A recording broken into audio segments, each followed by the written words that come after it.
Bismillahirrahmanirrahim. Assalamualaikum warahmatullahi wabarakatuh. Alhamdulillahi rabbil alamin. Wassalatu wassalamu ala rasulillahil karimil amin. Nabiyyina Muhammadin wa ala alihi wa sahbihi ajma'in wa ba'd. Faya ahbaballahi wa ahbaba rasulihi sallallahu alaihi wasallam.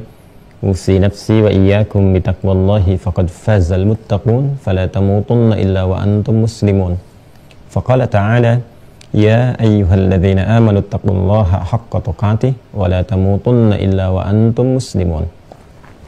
Saudara-saudariku, alhamdulillah bersyukur pada Allah Subhanahu wa taala mengawali jumpa kita di pertemuan subuh kali ini waktu Indonesia bagian barat atau sesuai dengan waktu yang Anda terhubung pada kesempatan kali ini. Alhamdulillah kita kembali diberi kesempatan oleh Allah Subhanahu wa taala untuk beraktivitas. Semoga seluruh aktivitas kita baik yang telah, sedang, ataupun akan kita lakukan diterima, diridhai, dan dirahmati oleh Allah Subhanahu wa ta'ala. Kita juga bermohon kepada Allah semoga hamba-hamba Allah yang berkehidupan dan beraktivitas sampai detik ini namun belum beriman diberikan kekuatan pada jiwa dan lisan mereka untuk bersyahadat sebelum wafat dan kembali kepada Allah Subhanahu wa ta'ala. Semoga di hari ini pula Allah memberikan kekuatan kepada jiwa-jiwa para pelaku maksiat untuk dituntun mau bertobat dan kembali menata aktivitas terbaik, hayatan thayyibah, dan semoga kita semua diwafatkan dalam keadaan husnul khatimah. Alhamdulillah, di puncak pertemuan kita akhir tahun 2021 pada penanggalan Masehi berada di hari Jumat. Semoga hari ini diberkahi oleh Allah Subhanahu wa taala melebihi berkah yang telah didapati di hari-hari sebelumnya yang telah kita lalui.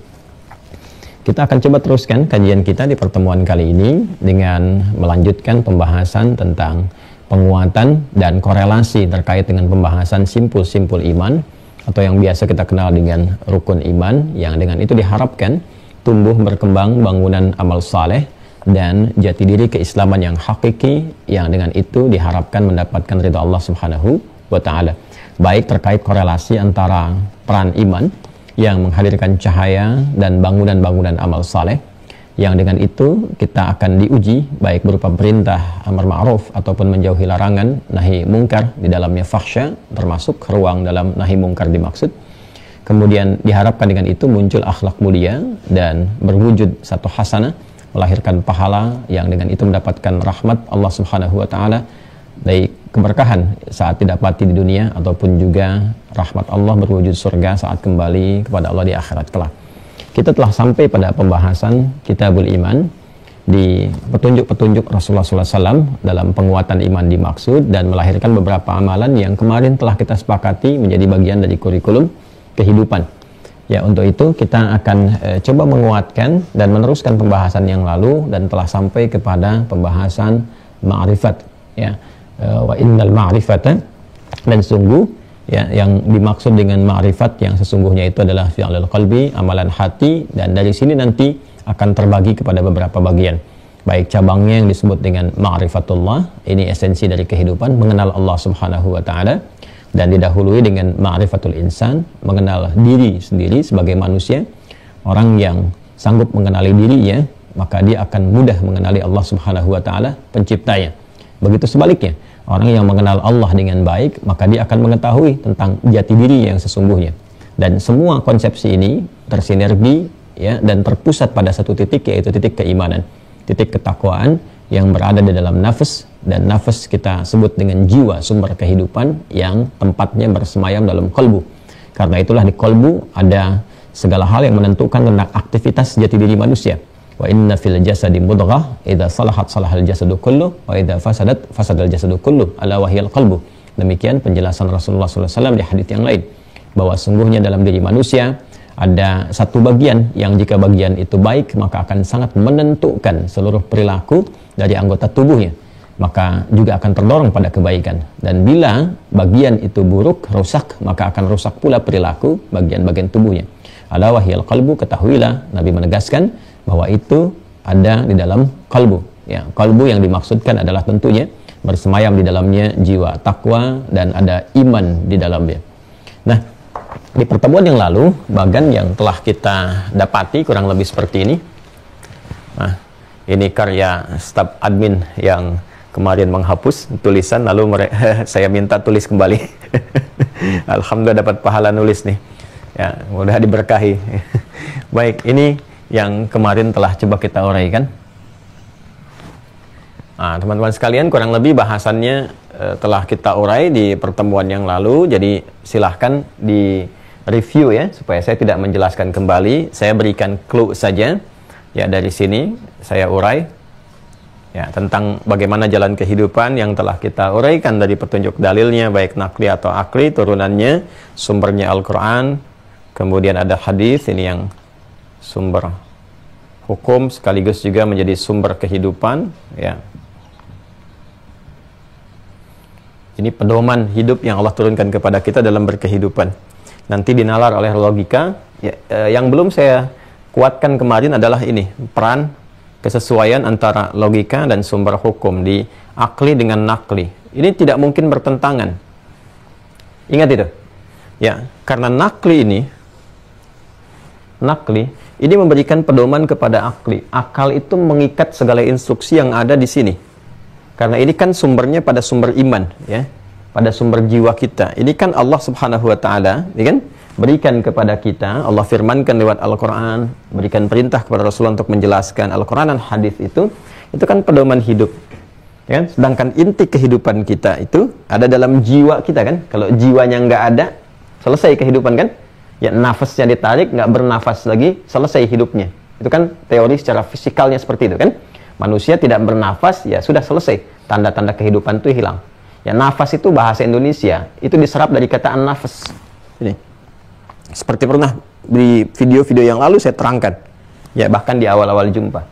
Sedangkan di an-nafas ini berkali-kali saya terangkan ya, di sini ada puncak kehidupan jiwanya, ada takwa, ini inti utamanya, ada fujur katalisnya, dan di takwa ini ada iman yang memancarkan cahaya kebaikan, disebut dengan khair ya, jamaknya disebut dengan khairat. Ini yang bisa merubah seseorang jadi khairul ummah ya, khairal insan, khairul ummah, pribadi yang baik, komunitas yang baik. Nah, jadi Al-Quran pun demikian, hadis-hadis Nabi Muhammad SAW ya kan? Ini disiapkan untuk mensupport ini supaya berkehidupan yang baik. La khaufun alaihim walahum yahzanun, supaya manusia menjalani kehidupan, membawa misi risalah sebagai khalifah di bumi, beribadah dengan tenang, dengan nyaman, menampilkan perilaku mulia, kan? Dari ujung kepala sampai ujung kaki semuanya mulia. Jadi kita ini makhluk mulia. Ini yang dimaksudkan Quran surah ke-17 Al-Isra ayat ke-70. Walaqad karramna bani Adam. Dan sungguh kami telah muliakan dengan keagunganku, kata Allah, ya, sungguh telah muliakan, Allah telah memuliakan semua anak cucu Adam, itu mulia semua. Karena itu cara memahaminya seperti ini. Karena kita diciptakan oleh Allah mulia, sempurna baik secara fisik, kan? Fisik ataupun jiwanya juga memiliki nilai-nilai kemuliaan. Jadi secara fisiknya ahsana taqwim, sempurna. Kemudian jiwanya pun membawa nilai kemuliaan. Nah, segala yang tersinergikan membentuk manusia ini, anatominya, baik rohnya, akalnya ataupun fisiknya. Dengan akal Allah muliakan manusia sehingga membedakannya dengan hewan yang tidak berakal. Rohnya membawa nilai-nilai spirit kemuliaan. Ya, sehingga dengan jiwa iman ada di takwa muncul kebaikan-kebaikan. Ini support, ya, support yang diarahkan kepada apa? Kepada fisik yang telah diciptakan pun dengan sempurna. Laqad khalaqnal insana fi ahsani taqwim. Jadi fisiknya sempurna, akalnya juga sempurna, jiwanya mulia. Ini yang menjadikan Allah menegaskan walaqad karramna bani Adam. Ya, dan demi kemuliaan keagunganku, kata Allah, aku telah ciptakan manusia itu, anak cucu Adam, semuanya sempurna dengan kemuliaannya. Wa hamalnahum fil barri wal bahri, banyak beraktivitas, umumnya di daratan, di lautan, sedikit yang di udara, kan? Ya, umumnya di daratan dan di lautan, bahkan di ujungnya ya wa faddalnahum ala katsirin mimma khalaqna tafdila, dan kami lebihkan, ya, kami unggulkan dari segala yang telah kami ciptakan dari berupa makhluk-makhluk itu, ya, dari hewan-hewan, tumbuhan dan sebagainya. Karena itu manusia yang terlihat begini bisa bikin pesawat terbang, gedung-gedung tinggi dan sebagainya yang nggak pernah dilakukan oleh makhluk-makhluk yang lainnya, kan? Nah, lebih daripada itu, karena ini sempurna dengan kemuliaannya dan kita mulia, maka Allah Subhanahu wa taala memberikan pedoman, kan, untuk menjaga semua kemuliaan ini agar tidak jatuh martabat kehidupan kita. Ya, karena apa yang Allah berikan kepada kita dalam menjalani misi kehidupan itu disesuaikan dengan kemuliaan kita. Karena makhluk ini mulia, fisiknya sempurna, akalnya sempurna, ya kan? Kemudian jiwanya mulia, maka misi yang diberikan pun misi yang istimewa, yang tidak diberikan kepada malaikat, ya, atau makhluk-makhluk sebelumnya, ya, yang ada di kalangan iblis dan yang lainnya yang telah disebutkan di pertemuan-pertemuan yang lalu itu, ya, diberikannya kepada kita amanahnya, ya, mengingat kemuliaan yang dimaksudkan. Maka dari itu, ketika Al-Quran pun difirmankan, Allah berfirman, ya kan, menyampaikan dan terkumpul ayat-ayatnya, firmannya dalam Al-Quran, dijelaskan oleh Nabi Shallallahu Alaihi Wasallam, ini menjaga kemuliaan kita di saat yang bersamaan membimbing kita untuk sukses menjalani misi kehidupan di muka bumi. Karena itu kalau ada perintah, ada larangan, cara melihatnya, ya, perhatikan, cara berinteraksi dengan itu semua, itu jadikan semua itu sebagai asas dan pedoman yang menjaga kemuliaan kita dan menyukseskan misi kita. Jadi cara melihatnya jangan beban, ya, jangan sebuah kewajiban. Jangan berhenti kepada dosa atau pahala, gitu kan? Tapi spektrumnya lebih luas. Kalau landscape kita, cara pandangnya melihatnya, ini sebagai penjaga kemuliaan kita, pedoman untuk menyukseskan misi, maka cara berpikir ini akan menjadikan kita lebih bersemangat dalam menerima semua ayat dan hadis, dan lebih benar dalam berperilaku untuk menata aktivitas sesuai dengan misi yang telah Allah tetapkan kepada kita. Karena itu kalau lisan dilarang berkata-kata yang kotor, dilarang mencela, dilarang bikin hoax, dilarang gibah, dilarang berkata-kata jorok dan sebagainya, itu sesungguhnya untuk menjaga kemuliaan kita, karena lisan ini diciptakan mulia. Karena itu nggak boleh keluar dari lisan ini kecuali yang mulia-mulia, yang baik-baik. Karena itu turun ayat, ya ayyuhalladzina amanu, imannya disentuh. Ini, ya ayyuhalladzina amanu, imannya dipertanyakan. Dalam diri kamu itu ada iman, ada jiwa takwa, yang dengan takwa ini supportnya harusnya yang baik-baik. Ya kan? La yaskhar qaumin qaum. Karena itu ketika jiwa takwa di imannya memberikan support terus sampai ke bagian tubuh terluarnya, ke lisan. Ya, alat untuk bicara ini, agen terluar dari tubuh manusia.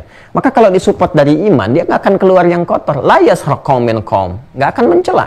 La yaghtab ba'dukum ba'dha. Gitu kan? Tidak akan pernah berghibah, bikin hoax, ya, gosip dan turunan-turunan yang lainnya. Demikian pula ke mata sampai ke ujung kaki. Ini asalnya. Jadi kalau ada larangan, itu untuk menjaga kemuliaan. Sebab kalau ketika dikerjakan larangan itu, turun kemuliaannya.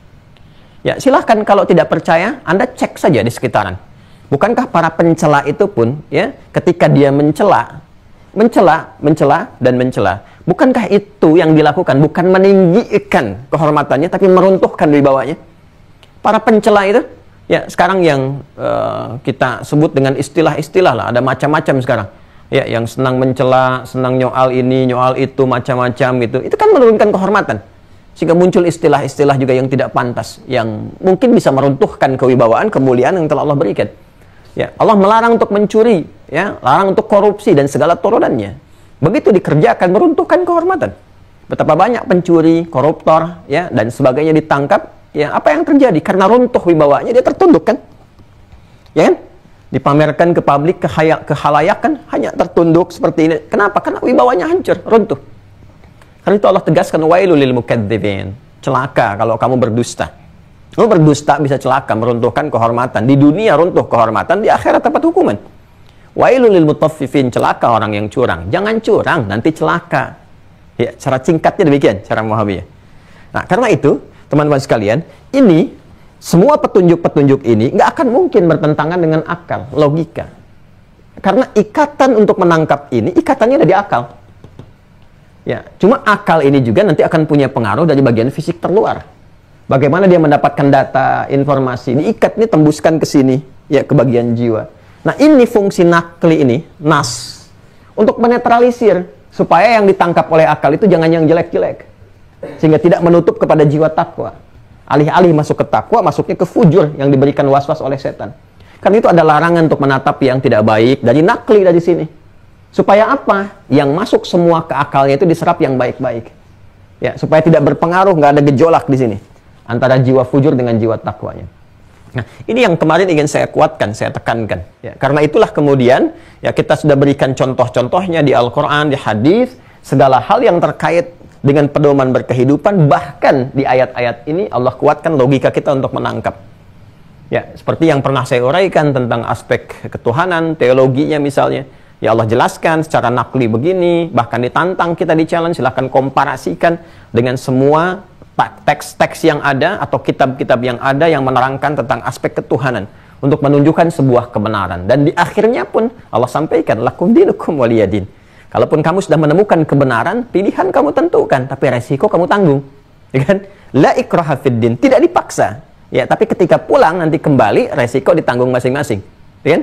Nah, ini gambarannya teman-teman sekalian, termasuk sudah saya berikan contoh kejadian di semesta, pembuktian bahkan oleh insan-insan yang belum beriman, oleh institusi yang dikenal ya oleh dunia, otoritasnya tidak diragukan lagi.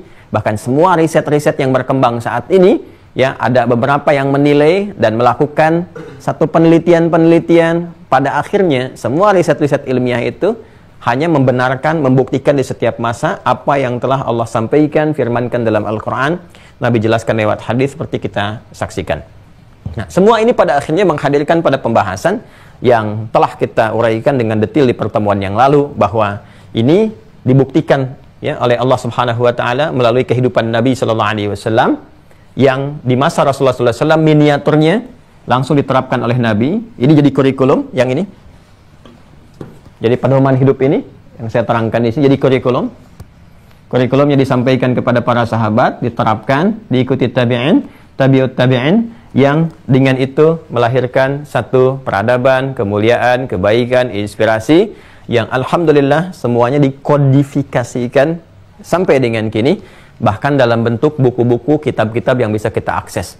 Ya, di hadis-hadis Nabi sallallahu alaihi wasallam kita dapati dalam kitab-kitab hadis yang pernah saya sampaikan, bahkan lengkap sekali serialnya. Masya Allah, kita bersyukur alhamdulillah dalam Islam semua sumber keislaman itu ini ya, ini semuanya bisa divalidasi, dicek kebenarannya, otentisitasnya bisa dipertanggungjawabkan, bisa dicek dan terkumpul sempurna. Jadi Anda mau nyari apapun kalau nanya di Islam itu ada jawaban. Ya, di Quran ini sudah ada mushaf kan? Ya, terkodifikasikan dalam bentuk mushaf dan bisa dicek kebenarannya lewat hafalan. Terjaga dalam hafalan, ya, mahfudun fis sudur wa maktubun fis sutur. Terjaga dalam hafalan plus dalam tulisan. Jadi semua saling mengonfirmasi. Dan tidak ada satupun kitab di muka bumi yang saling mengonfirmasi antara hafalan di kitabnya ya plus dengan tulisannya. Jadi dua-duanya saling mengonfirmasi dan menjadi panduan dalam kehidupan. Itu terjaga murni di setiap generasi. Ya, nggak ada selain Al-Quran. Dan kita bersyukur dengan itu, alhamdulillah, untuk menunjukkan kebenaran risalah yang kita yakini, agama yang kita peluk. Itu satu. Ya. Yang kedua, di hadis pun ini komplit sekali. Dari mulai cara penelitiannya, orang-orangnya siapa saja, profil yang pernah menerima dari Nabi, tingkatannya, transmisinya terus sampai ke kita. Dibuktikan dengan muncul kitab-kitabnya. Ini karya Al-Imam Al-Bukhari. Anda bisa cek dalam sejarah, ada nggak sosoknya Imam Al-Bukhari itu? Siapa beliau? Lahir di mana? Bahkan riwayatnya seperti apa? Menerima dari siapa Al-Bukhari? Dicek lagi, ada nggak orangnya? Ada kitab lain lagi menunjukkan. Bisa dicek di sejarah, sampai divalidasi, sampai ketemu Rasulullah. Nggak ada satupun ajaran di muka bumi ini yang detailnya menjelaskan sumber referensi keberagamaannya, dijelaskan secara detail, plus dengan transmisi orang-orang yang menjelaskannya, dan itu bisa divalidasi. Hadis menunjukkan itu semua. Maka cukup dengan mengetahui ini, ya, sesungguhnya bagi umat Islam itu harus yakin tentang kebenaran risalah ajaran agamanya, dinnya. Kalau sudah yakin, ya dikaji isinya, ya kan? Bukan cuma diyakini tapi nggak dibaca. Yakin iya, tapi karena nggak belajar, akhirnya mudah digoyang ya, untuk ikut kemanapun yang kemudian diarahkan dalam kehidupannya. Nah, ini semua kemudian ya, puncaknya akan melahirkan satu dorongan pengetahuan yang kuat untuk menggali. Karena itu tadi saya katakan, kalau sudah tahu seperti ini, belajar butuh ilmu. Nah, ilmu yang kita dapati lewat membaca Al-Quran, mengaji, mengakses hadis, memahami, dan bukan sekedar baca biasa, tapi baca berdasarkan urutan kurikulum ini yang diwariskan di setiap generasi. Ya, seperti pernah saya ajarkan cara membacanya, apa yang pokok yang menjadikan setiap manusia mesti mendapatinya.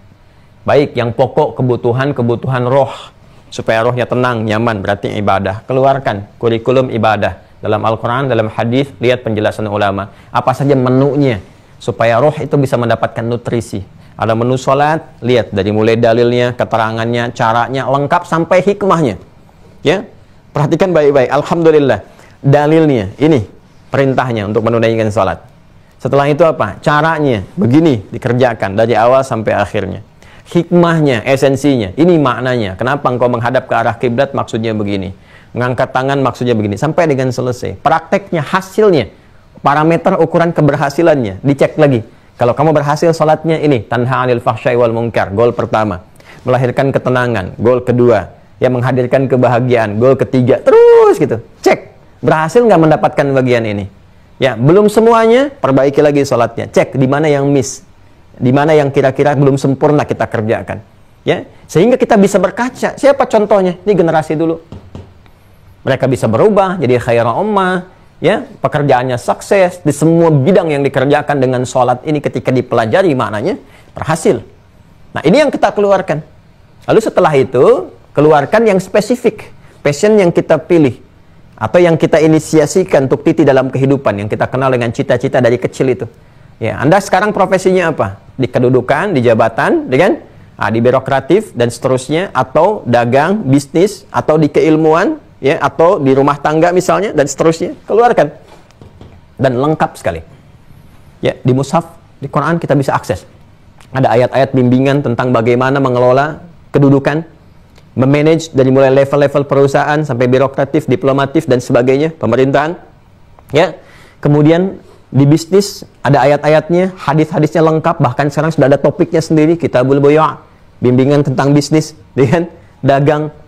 Apalagi ke bawahnya, bahkan persoalan di rumah tangga, di kesehatan, di keilmuan, Kitabul Ilmi, Kitabul Marid, itu semua sudah terkodifikasikan. Bahkan yang aktif di dunia hewan pun, para ulama ngarang kitab Kitabul Hayawan, kitab tentang hewan dan sebagainya. Jadi ada banyak hal yang bisa kita keluarkan dari sini. Ya. Itu menarik, nanti ada kitab bagus sekali, bagus ya. Jadi ada ensiklopedi hewan, itu diurutkan dari hewan paling pintar sampai hewan paling biasa gitu, dengan karakteristiknya. Nanti ada yang ngarang tentang tumbuhan, manfaat-manfaatnya dan sebagainya. Ini lengkap sekali. Dan mengeluarkannya menarik. Ya, mengeluarkannya dari riset terhadap ayat dan hadis-hadis. Lalu dikembangkan, riset itu dikembangkan.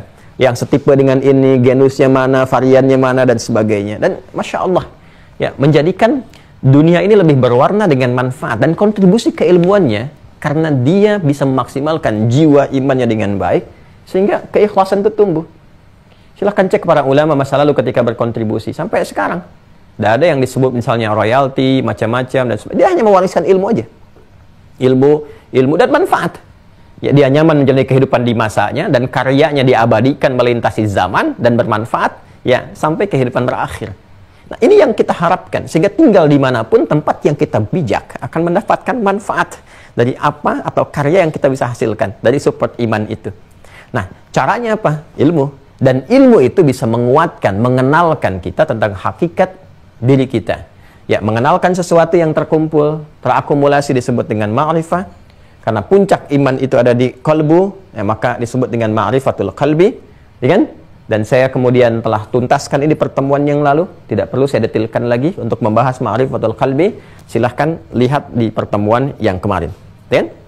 Dan di sini ketika kita sudah mengetahui tentang diri kita sendiri, ma'rifatul qalbi, maka Nabi sallallahu alaihi wasallam menyampaikan dalam hadis yang telah kita bacakan kemarin, kata Nabi, ana a'lamukum billah. Kata Nabi sallallahu alaihi wasallam, saya yang paling tahu ya di antara kalian itu terhadap Allah Subhanahu wa taala. Kemudian disusulkan wa annal ma'rifata fi'lul qalbi. Ya, yang paling tahu mengumpulkan segala hal, terkumpul semua ma'rifah. Dan petunjuk Nabi yang pertama, seseorang kalau ingin baik, tenang hidupnya, lancar, sukses aktivitasnya, dekati yang punya akses terhadap semua itu. Dan tidak ada yang memiliki akses pada semuanya, bahkan menguasainya, bahkan dialah yang menciptakannya. Kecuali siapa? Allah Subhanahu wa ta'ala. Nah, maka kalau kita ingin mendapati segala hal yang memudahkan dalam kehidupan kita, maka kita harus kumpulkan pengetahuan dasarnya. Ya, kumpulkan. Fa'lam, maka cepat mendapatkan pengetahuan. Kumpulkan ilmu, mengumpulkan, mengakumulasikan pengetahuan disebut dengan ma'rifah. Ya kan? Nah, kalau kita ingin jalankan ma'rifah pertama untuk mendapatkan akses kehidupan yang mudah, maka kenali Allah. Ya, dari clue yang Nabi sampaikan, ana a'lamukum billah. Setelah itu wa annal ma'rifata. Jadi ilmu disusulkan dengan ma'rifah. Saya lebih tahu daripada kalian tentang Allah Subhanahu wa taala. Allah menghisab kepada apa, bagaimana jalannya dan sebagainya. Dan kalau kita ingin mendapatkan kumpulan kemudahan tadi, maka kenali Allah Subhanahu wa taala. Kumpulkan, akumulasikan. Ini ma'rifah. Dan puncak untuk mengenal Allah jalurnya dari apa? Dari iman, dari takwa. Karena itu banyak sekali kalimat-kalimat iman, kalimat takwa yang pada puncaknya dihubungkan ya untuk mendekatkan hubungan kepada Allah Subhanahu wa taala. Seperti saya sampaikan di pertemuan lalu di Quran surah ke-8 itu Al-Anfal ayat yang kedua. Innamal mu'minuna alladzina idza dzukirallahu wajilat qulubuhum wa idza tuliyat 'alaihim ayatuhu zadathum imana. Ketika imannya meningkat, iman ada di jiwa takwa, takwa ada di nafas, nafas ada di kalbu. Ya, zadathum imana wa 'ala rabbihim yatawakkalun. Dan orang yang meningkat semakin kuat imannya, semakin kuat terbangun hubungannya, konektivitasnya dengan Allah Subhanahu wa taala. Dan disebutkan kalimatnya dengan menggunakan Rabb. Ya, wa 'ala rabbihim.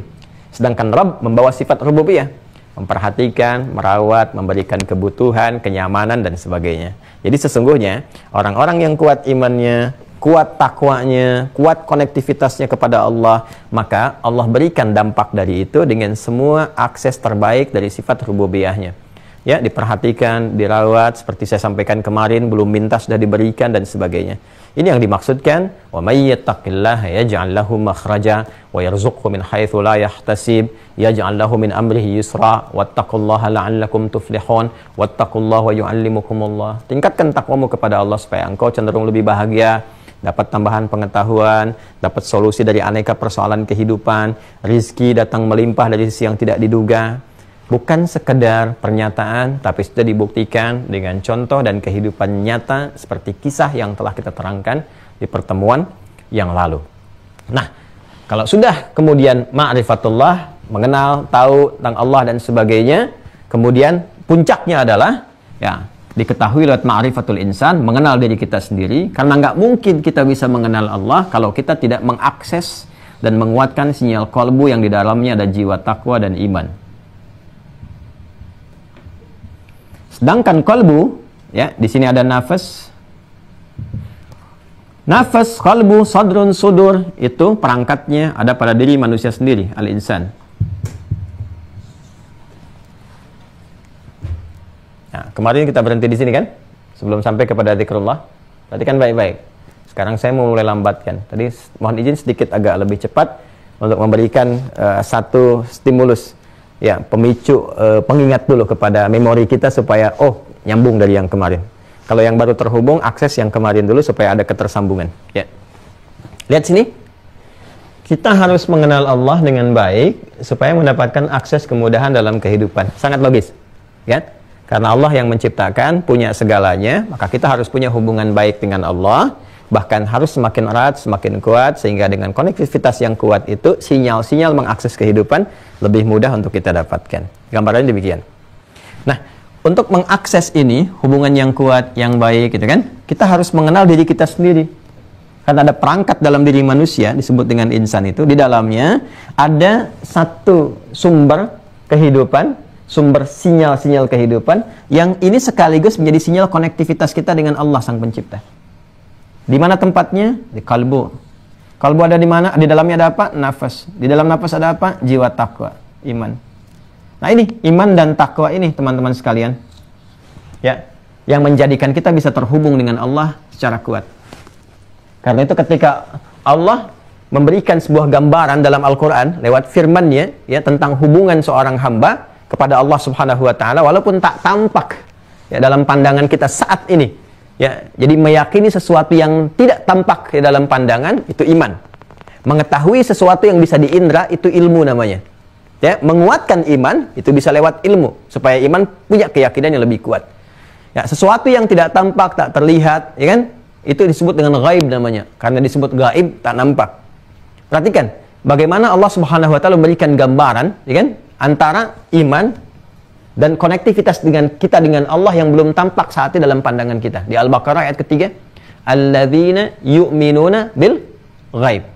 Ya kan? Wa yuqimunas shalah dan seterusnya. Lihat konektivitasnya. Dan di Quran surah ke-8, Quran surah ke-8 Al-Anfal ayat kedua, ya disebutkan zadathum imana, ketika imannya menguat, Wa 'ala rabbihim yatawakkalun. Lihat ujung ayatnya. Kepada Allah terhubung dengan kuat. Jadi kita harus menguatkan ini, iman. Menguatkan, otomatis takwanya akan kuat karena iman bagian dari takwa. Dzalikal kitabu la raiba fi hudal lil muttaqin. Muttaqin ini takwa. Ya kan? Dan takwa itu pancaran dari iman, alladzina yu'minuna bil ghaib. Jadi iman, takwa mancar ke sini, menguatkan ini. Sudah? Nah, karena itu untuk bisa menghadirkan akumulasi pengetahuan, konektivitas yang kuat terhadap Allah Subhanahu wa taala, maka kita harus bisa menguatkan ini dulu. Sedangkan tempat ini ada di kalbu. Untuk memberikan kelapangan kepada kalbu, ketenangan, kenyamanan, kekuatan, konektivitas, akses, yang semua itu dihimpun lewat satu kata, disebut dengan tuma'nina. Akarnya dari kata itma'anna, yatma'inno. Kalau jamak kalbunya disebut dengan kulub, maka ini merubah menjadi tatma'inno, itma'anna, yatma'inno. Ya, tatma'inno, gini. Bisa pakai ya kalau bentuknya tunggal, gini. Bisa pakai tak kalau bentuknya jamak. Karena ini jamak sifatnya, maka pasangannya dengan tak. Kullu jam'in mu'annatsin. Kan? Tatma'innul qulub. Sifatnya disebut dengan tuma'nina. Ya. Kalau apa yang saya terangkan terasa cepat, maka silakan akses yang sebelumnya, karena saya ingin memberikan intisari cepat apa yang kita ulas di pertemuan lalu. Ya. Lihat sini. Kita berusaha terkoneksikan dengan Allah, mengenal Allah, kan? Menguatkan hubungan kita dan sebagainya, supaya mendapatkan dampak kebaikan dari ini semua. Allah memberikan akses kemudahan dalam hidup, kenyamanan hidup, memberikan solusi dari persoalan dan sebagainya, rezeki dan seterusnya. Untuk menguatkan konektivitas ini, kita harus bisa menguatkan iman dan takwa kita. Tempat iman dan takwa, jiwa ini ada di kalbu. Kalau kalbunya sudah dikuatkan dengan amalan-amalan iman dan takwa ini, amalan iman dan takwa, perhatikan baik-baik, ininya kuat, maka lahirlah apa yang diharapkan. Ketenangan, kelapangan, kekuatan, dengan luasnya hati, lapangnya hati, mudah menerima segala persoalan, sehingga gampang ketika dibimbing muncul solusi. Ya, ketika itu rezeki mudah diberikan, mudah dikelola. Ya, ketika hatinya lapang, segala hal menjadi lebih mudah. Insyirah, ya, beban jadi lebih mudah, persoalan lapang diatasi, solusi datang, dan puncaknya terhubung dengan Allah kuat. Ini yang disebut di surah Al-Insyirah itu. Ya, inna ma'al usri yusra, fa inna ma'al usri yusra, fa idza faraghta fansab wa ila rabbika farghab. Ya, hubungannya. Nah, kalau ini sudah lapang keadaannya, sudah baik, itu disebut itmi'nan keadaannya, itmi'nan. Sifatnya disebut dengan tuma'nina. Itma'anna yatma'innu itmi'nanan, keadaannya disebut dengan tuma'nina. Berarti kan kalau saya kotaki, berarti ini akan terbawa terus. Verbnya, kata kerjanya, kegiatan kita yang mengolah ini untuk melahirkan tuma'nina atau itmi'nan, ya, kalau sifatnya progresif, terus dikerjakan supaya terus tenang, terus nyaman, terus dapat solusi, terus bahagia, maka gunakan bentuk mudhari. Satu di antara bentuk anita, hamzah, nun, ya, dan ta. Karena kata dasarnya itma'anna, kalau kita gunakan bentuk progresif, maka gunakan salah satu huruf ini, ya, itma'anna, untuk saya atma'innu, untuk dia yatma'innu, ya, untuk kamu tatma'innu, untuk jama' tatma'innu. Karena yang dimaksudkan kalbu, supaya kalbunya tenang, nyaman, ya kan? Maka gunakan bentuk ya yang mewakilinya, kata ganti mewakili, yatma'innul qalbu. Lihat ma'inna qalbu, ya. Seperti bahasa Nabi Ibrahim kalau bentuknya tunggal di Quran surah kedua ayat 260. Quran surah kedua Al-Baqarah ayat 260, paling kiri sebelah atas di mushaf. Wa idz qala Ibrahim rabbi arini kaifa tuhyil mauta qala awalam tu'min, imannya, qala bala walakin liyatma'inna, ya pakai ya, liyatma'inna qalbi. Ya, dan ketika Nabi Ibrahim alaihissalam memohon kepada Allah, meminta untuk menunjukkan bagaimana caranya Allah menghidupkan yang mati, ya, Allah kemudian menguji, apakah kamu belum kuat imannya? Kan Nabi itu sudah terkonfirmasi kuat, Allah pun sudah maha tahu. Tapi supaya keluar di lisan Nabi Ibrahim untuk mengajarkan kepada kita, ya, perhatikan kalimatnya, qala bala, ya Allah, sangat yakin. Nah, ini hubungan antara konektivitas kita dengan Allah, iman yang disentuhkan, iman. Awalam tu'min, ya kan? Apakah kamu belum kuat iman? Nah, iman. Jadi semakin kuat iman, semakin kuat hubungan kita dengan Allah. Qala bala, ya Allah, walakin liyatma'inna qalbi. Tujuan aku itu, ya, untuk mengetahui itu semua. Apa tujuannya? Ini, untuk mendapatkan tumakninah dalam hati. Yatma'inna qalbi, karena bentuknya tunggal pakai ya. Kalau sudah hatiku lapang, hatiku tenang, hatiku nyaman, semua enak, maka apapun yang kau perintahkan gampang aku lakukan. Apapun yang kau perintahkan untuk ditinggalkan, ini larangan, aku akan jauhi. Jadi kalau cawannya luas, apapun yang Allah minta pasti dikerjakan. Sami'na wa ata'na, kami dengar, kami lakukan. Ya kan? Yang diberikan pun sampai ujian yang datang diterima dengan nyaman. Jadi apa yang diajarkan Nabi Ibrahim sesungguhnya ingin ditunjukkan kepada kita, diwariskan terus sampai ke anak cucunya. Nabi Muhammad SAW menyampaikan kembali sampai ke kita. Ya. Jadi kalau hatinya lapang, ini rahasianya. Kalau qalbunya lapang, qalbunya tumaknina, ya kan? Itmi'nan, yatma'in, terus dilatih, maka akan mudah kita menerima segala hal yang terkait dengan aspek kehidupan kita. Baik ujian, tantangan, dan sebagainya. Jama' dari kata qalbu, qulub. Kalau qulub, kaidahnya ini harus mu'annas pakai ta. Ya. Kullu jam'in mu'annatsin, itu kaidah di bahasa Arabnya. Kalau bentuknya ini, objek atau subjeknya ini bentuk jama', maka kata kerjanya bentuknya harus mu'annas, pakai ta. Maka qulub pasangannya dengan tatma'innu. Ya. Penjelasan ini ingin memberikan kesan ini bahwa jika kita ingin melapangkan hati, menguatkan konektivitas kita dengan Allah, sehingga bisa menerima apapun akses yang memudahkan kehidupan, maka mesti ada kontinuitas untuk melatih qulub ini supaya mendapatkan itmi'nan, tumakninah. Ya, saya ulang ya. Saya ulang, ini yang kemarin belum saya tekankan.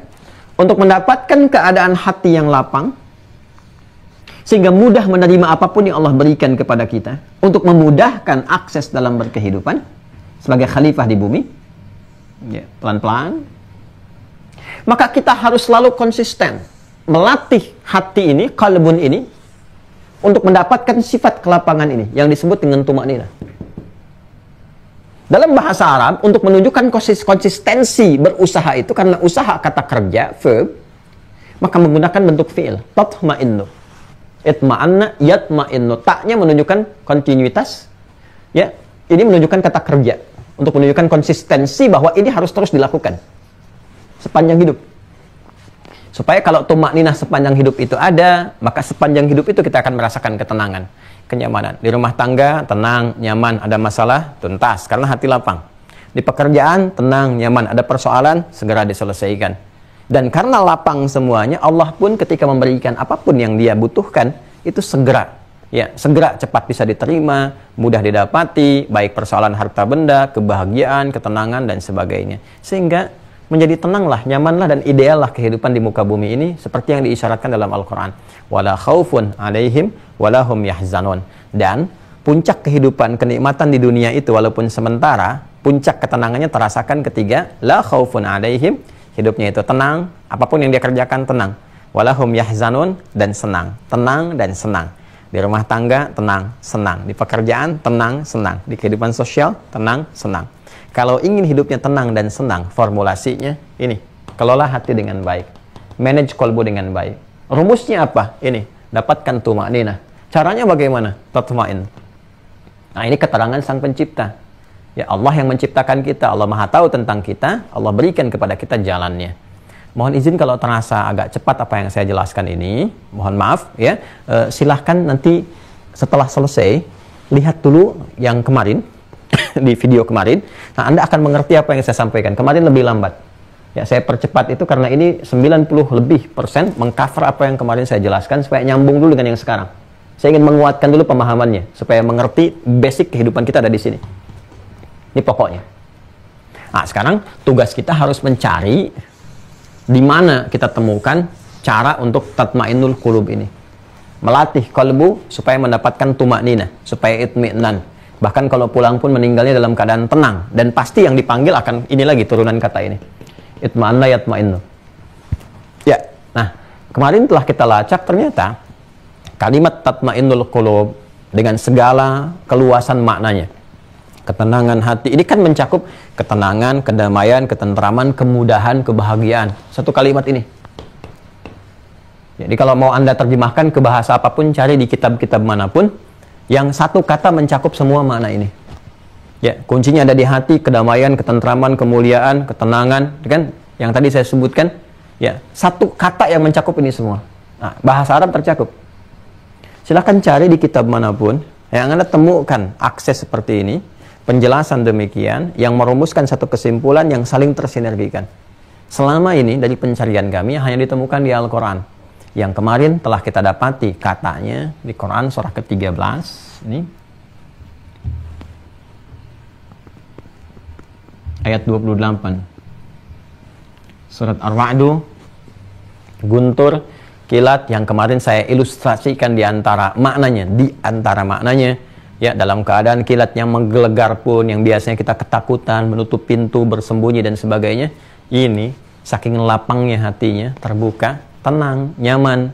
Jikalau ada musibah seperti guntur menyambar, kilat menyambar di siang bolong yang bagi sebagian orang mungkin terasa berat dan sebagainya, orang ini nyaman aja, tenang, ya, dan menerima dengan penuh kebaikan, langsung dapat hikmah arahnya kemana dan seterusnya. Nah, teman-teman sekalian, ini yang kemarin kita dapati, kalimat tatma'innu ditemukan di Quran surah ke-13 Ar-Ra'du ayat ke-28. Langsung lihat ke pertengahan sampai ke ujung. Ala bidzikrillahi tatma'innul qulub. Kemarin kita berhenti di sini. Ala bidzikrillahi tatma'innul qulub. Tatma'innul qulub. Nah, saya turunkan ini ke sini. Ala harful ikhbar wa taukid. Ketahuilah, aku tegaskan. Jadi di ala itu bukan sekedar untuk diberikan informasi supaya tahu, tapi ada unsur penegasan. Ala, ketahuilah, kata Allah, aku tegaskan. Bidzikrillahi, dengan zikir kepada Allah. Dan saya sudah jelaskan kalimat ini, tidak akan saya ulang. Bentuk ba-nya di sini di pertemuan lalu. Ya, bisa babi zikrillah, karena sebab zikrullah itu, ala ba-nya punya 14 makna. Bisa babi zikrullah, dengan sebab zikrullah itu, ya kan?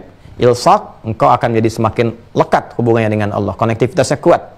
Musahabah, karena itu Allah akan memberikan penyertaan, pendampingan dalam bentuk perlindungan, pemberian akses, kemudahan-kemudahan, kan? Yang dengan itu, apa yang engkau dapatkan dalam kehidupan? Segala hal yang memudahkan langkah kehidupanmu. Ilsaq, musahabah, puncaknya ghayah, semua tertuju hanya kepada Allah saja. Nah, caranya tatma'innul qulub, dengan zikir kepada Allah, ini caranya. Tatma'innul qulub, maka tercapailah tuma'ninah, ketenangan, kedamaian, ketentraman dalam setiap hati dan jiwa itu. Nah, kita dapatkan sekarang caranya untuk mendapatkan tuma'ninah dalam kalbu, ketenangan, kenyamanan, kan? Dan dari situ dapat akses kemudahan-kemudahan. Ternyata sebab itu semua zikrullah. Nah, ini yang terakhir kita ketemu kemarin. Sekarang kita pertanyakan, apa itu zikrullah? Bagaimana caranya? Karena formulanya di sini, zikrullah formulanya sama dengan tatma'innul qulub. Nah, ini kan yang kita cari kemarin, formulasi ini. Nah, mohon izin, saya mulai melandai ya, agak lambat sekarang. Ya. Kita ingin mendapatkan formulasi tatma'innul qulub, keadaan hati yang tentram, nyaman, jiwa yang kuat, terkoneksi dengan Allah, mudah akses dalam kehidupan. Caranya bagaimana? Persamaan Qur'annya tatma'innul qulub sama dengan zikrullah. Jadi kalau ingin mendapatkan tatma'innul qulub, maka harus melewati zikrullah. Sekarang kita tanyakan bagaimana caranya zikrullah itu. Ya. Zikrullah terdiri dari dua kata, zikir dan Allah. Saya turunkan dulu ini zikir, az-zikr. Dan yang kedua Allah. Pelan-pelan ya, pelan-pelan karena kita sudah mau masuk ke intinya. Zikir secara bahasa artinya ingat. Ingat dengan kuat, itu zikir. Ingat dengan kuat. Mengingat sesuatu dengan kuat.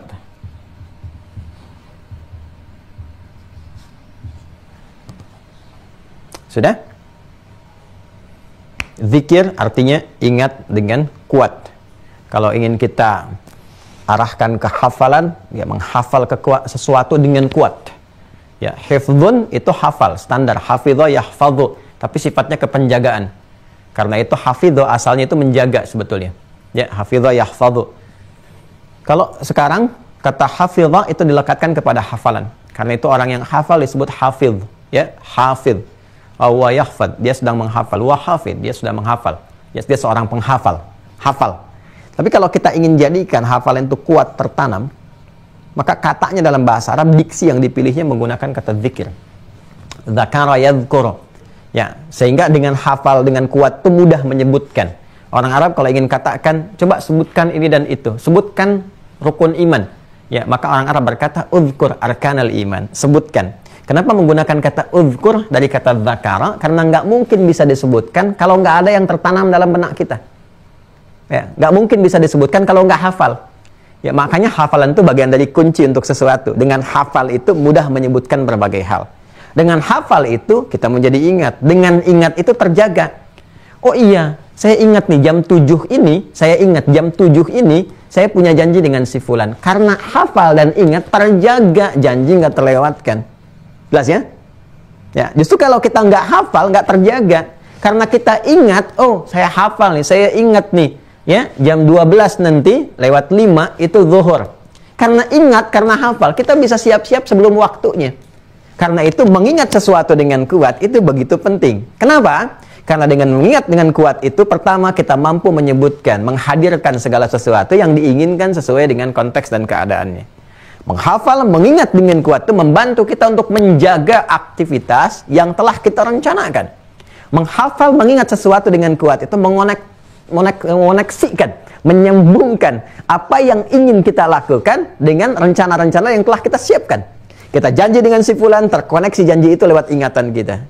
Karena itu mengingat sesuatu dengan kuat, sekali lagi, turunan derivasi katanya dari kata dzakara. Yadhkur, udhkur, dzikran, sifat keadaannya. Karena itu di Al-Quran, menghafal Al-Quran itu menggunakan kata zikir. Zikir. Ya, seakan Allah memberikan kesan kalau mau menghafal, yang kuat menghafalnya. Karena itu cari formulasi untuk menguatkannya. Ya, sekarang ada murajaah, kan? Mengulang, ada tasmi' dan sebagainya. Sebetulnya untuk memenuhi sifat zikir ini. Itu ada di Quran surah ke-54. Al-Qamar. Ayat ke-17, ayat ke-22, ayat ke-32, ayat ke-40. 4 kali disebutkan. Walaqad yassarnal Qur'ana lidzikri. Fahal mim muddakir? Ya, dan demi keagunganku kata Allah, aku telah mudahkan Al-Quran itu untuk diingat, zikir, untuk dihafalkan dengan kuat, nih hafalan yang kuat, ingatan yang kuat. Ya, karena itu anak kecil mudah. Saking kuatnya kan, Quran itu unik loh, karena sudah ada jaminan dari Allah. Saking kuatnya, Anda bisa menjawab cepat sepersekian detik. Ya, coba jawab ya. Saya ingin tanyakan sesuatu, coba jawab oleh Anda semua. Walaupun lisannya, suaranya yang terdengar oleh Anda saja. Jawab ya. Coba bacakan awal surat Al-Ikhlas. Tuh, langsung kul huwallahu ahad. Cepat ya. Anda jangan lihat kul huwallahnya, itu kan kul huwallahu Ustaz, yang lain belum tentu. Enggak, karena Anda hafal. Ya kan? Dan begitu Anda menghafal dengan kuat, mudah untuk dikeluarkan. Dibaca dalam sholat, diulang dan sebagainya. Itu menggunakan kata zikir.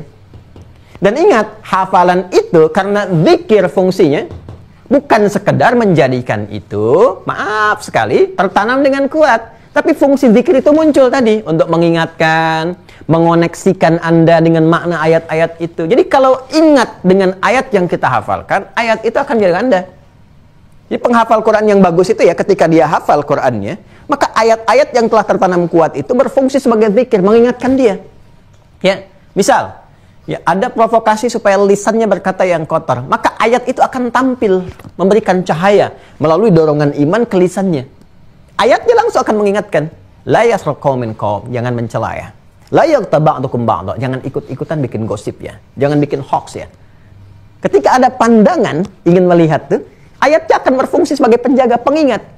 Wa qul lil mu'minina, imannya dulu. Yaghuddu min absarihim, ya kan? Palingkan pandangan dari yang tidak baik. Maka itu yang dimaksudkan menghafal Quran. Kenapa menggunakan kalimat zikir? Karena ketika ingatan tertanam dengan kuat dalam diri kita, maka ayat itu akan mengoneksikan kita dengan makna ayat-ayat tadi, sehingga menjaga kita dalam bersikap, dalam berperilaku. Itu zikir, dari ingatan yang kuat, yang fungsinya menghadirkan setiap apa yang kita butuhkan, mengoneksikan kita dengan rencana-rencana yang telah kita siapkan, sekaligus menjaga kita dalam berkehidupan, berdasarkan apa yang telah kita hadirkan dalam kekuatan ingatan tadi. Nah, sekarang, zikrullah secara bahasa. Kita masih bicara tentang etimologi secara bahasa. Kalau kita sambungkan makna ini, kita sandarkan kepada Allah. Mudhaf, mudhaf ilaih. Zikrullah. Dari kata adzikru, kalau ingin disandarkan maka hilangkan alif lamnya. Ya. Ini kan berdiri sendiri, kita sandarkan jadi begini. Ke sini jadi begini. Zikrullah. Jadi kalau ingin menyandarkan satu kalimat, alif lamnya dibuang.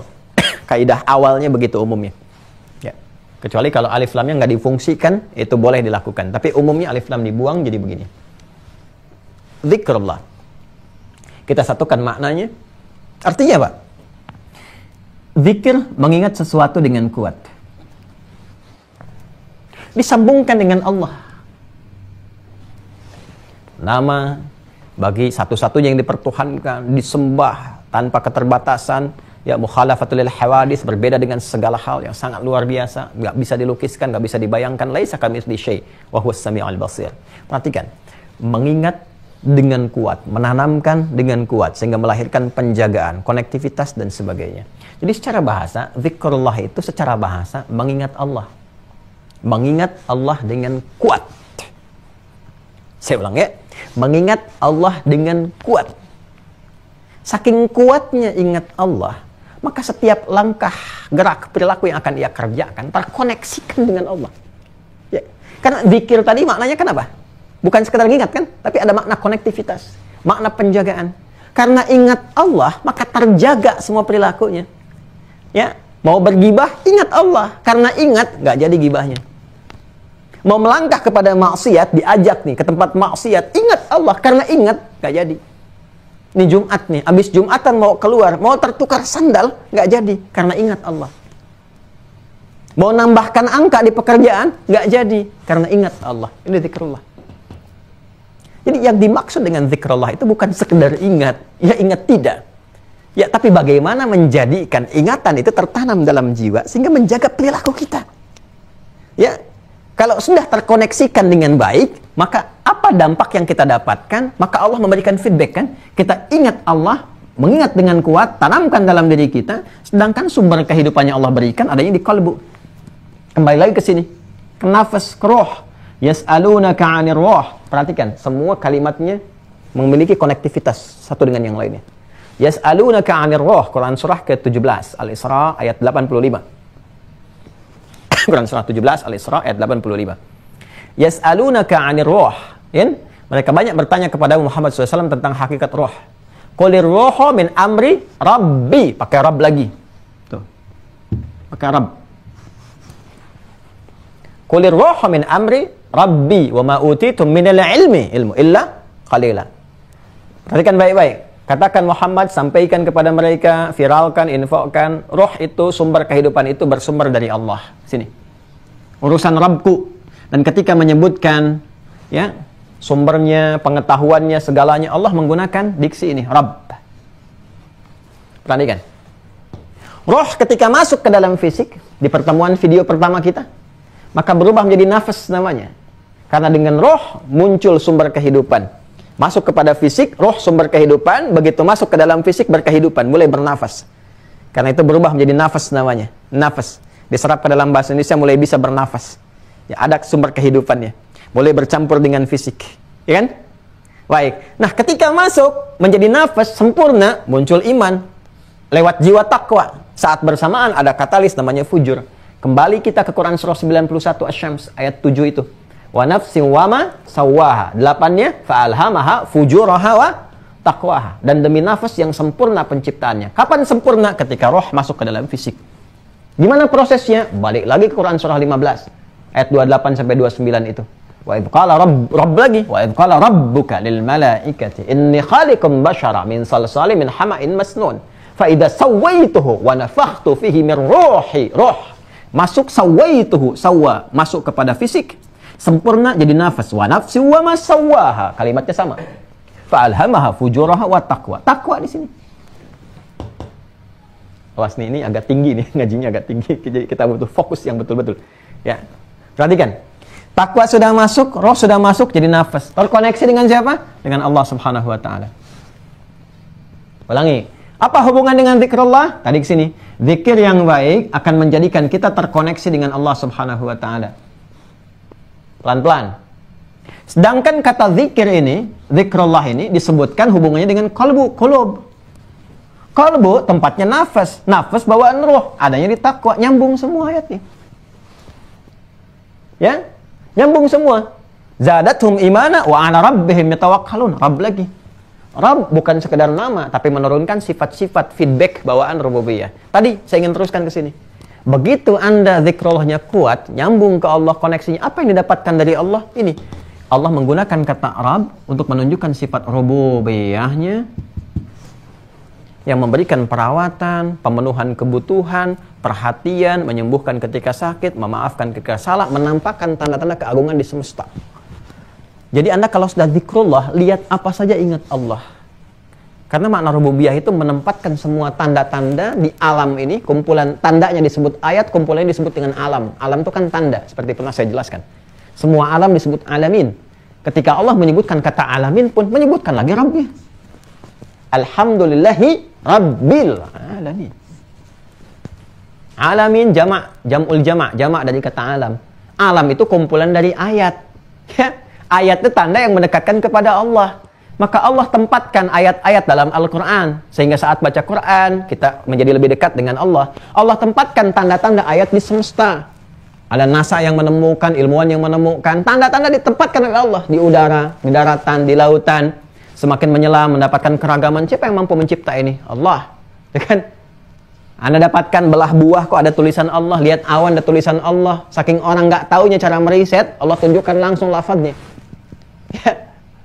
Kalau punya ilmu kita dapatkan semua ini. Tempatkan alam, jamaknya alamin. Alam hewan ada tanda kebesaran Allah. Afala yanzuruna ilal ibli kaifa khuliqat? Ya. Di dalam tumbuhan ada tanda kebesaran Allah. Wa inaba wa qadba, wa zaituna wa nakhla. Di zaitun, di kurma, ya. Di hewan-hewan, di lebah, di semut, di macam-macam. Allah tunjukkan sampai ada surah-surahnya, surah semut, An-Naml, surah sapi betina, Al-Baqarah, ya kan? Surah lebah, An-Nahl. Untuk menunjukkan tanda. Ya, ini di alam hewan ada, alam tumbuhan ada, langit, bumi ada, dikumpulkan semua jadi alamin. Ketika menggunakan kata alamin, Rabbnya disebut lagi Rabbil alamin. Karena dalam Rabb ada sifat rububiyah. Nah, orang-orang yang benar-benar konektivitasnya kuat kepada Allah, maka melihat apapun dia ingat. Ya, karena itu langsung disimpulkan di dua ayat Quran surah ketiga Al-Imran ayat 190 dan 191. Quran surah ketiga ayat 190 sampai 191. Perhatikan baik-baik. Inna fi khalqis samawati wal ard wa ikhtilafil laili wan nahar la ayatil li ulil albab. Siapa ulul albab dan bagaimana bisa menjadi ulul albab? Ayat 191-nya. Alladzina yadhkuruna Allah, zikrullah. Konsisten, menggunakan anita, pakai ya, dan jamak bentuknya menggunakan waw dan nun. Alladzina yadhkuruna Allah qiyaman wa qu'udan wa 'ala junubihim wa yatafakkaruna fi khalqis samawati wal ard. Ujungnya, Rabbana ma khalaqta hadza batila, subhanaka faqina 'adzaban nar. Nah, ini Masya Allah. Jadi kalau sudah zikrullah, lihat apapun ingat Allah. Lihat langit terkoneksi, lihat bumi terkoneksi. Pada puncaknya apa? Karena sudah merasakan kedekatan dengan Allah, semua akses terbuka. Ketenangan, kenyamanan, kebaikan, dan seterusnya. Jadi ini yang dimaksudkan. Pembuka ma'rifatullah ini, untuk mendapatkan feedback ke sini, ternyata kuncinya zikrullah. Dapatnya, tatma'innul qulub. Aksesnya, tadi ayat yang saya sampaikan. Sekarang tinggal caranya. Untuk mendapatkan cara itu, pengertiannya harus dirubah dari pengertian bahasa, etimologi, ke pengertian istilah, terminologi. Ya. Ini istilah zikrullah ini, dalam istilah syariat Islam, dalam Islam, apa yang dimaksudkannya? Jadi kan kalau kita ngaji sesuatu, belajar, kan suka ada pengertian bahasa, ada pengertian istilah. Dalam istilah apa itu dimaksudkan? Kata bisa masih netral secara bahasa. Dalam istilah apa mau dipahami? Bisa itu bisa mampu, bisa racun. Dalam istilah apa mau dipahaminya? Kalau dalam istilah kebahasaan umumnya, oh ini dapat. Kalau dalam istilah ilmu kehewanan, pengobatan misalnya bisa itu racun. Dalam istilah apa? Kita harus sepakat dulu dengan kesepakatan ini, dibatasilah sebuah makna supaya tidak melebar. Nah, zikrullah dalam istilah Islam. Kalau sudah Islam, maka harus mengacu kepada sumbernya ke sini, Al-Quran dan Hadis. Nggak boleh setiap orang punya pandangan-pandangan sendiri. Sudah ada pakemnya sendiri. Ini, mengatakan Islam, ini sumbernya. Nanti bisa dilacak lewat keterangan ulama dan seterusnya, tetap rujukannya akan ke sini, puncaknya. Baik, sekarang secara terminologi, dengan melacak di Al-Quran dan Hadis untuk mengetahui makna zikrullah dalam pandangan Islam, kita temukan. Ternyata dalam Al-Quran, dalam hadis-hadis Nabi Muhammad SAW, tidak ditemukan segala pengertian yang mengarah kepada zikrullah kecuali kepada satu hal saja. Apa itu? Zikrullah itu adalah segala aktivitas, kegiatan yang mampu mengingatkan kita kepada Allah Subhanahu wa taala.